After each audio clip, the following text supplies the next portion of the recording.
कैले हो खबो छोट लूट खैले होई लूझ के हमारा के रखल बारू काटबो का बूझ के कैले हो खबो छोट लूट खैले होई लूझ के हमारा के रखल बारू काटबो का बूझ के यार संग बीतैले नाई को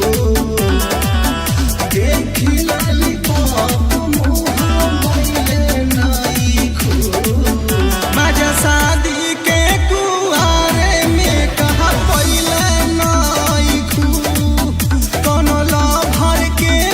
जान चुमा देले नाई को।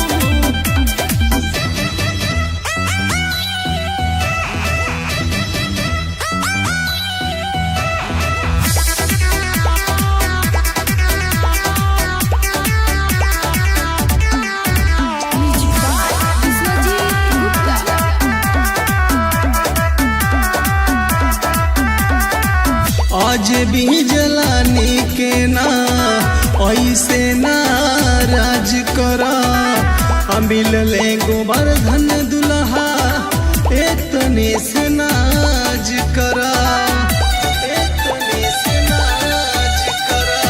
आज भी जलानी के ना ऐसे नाराज करा मिलले गोवर्धन दुल्हा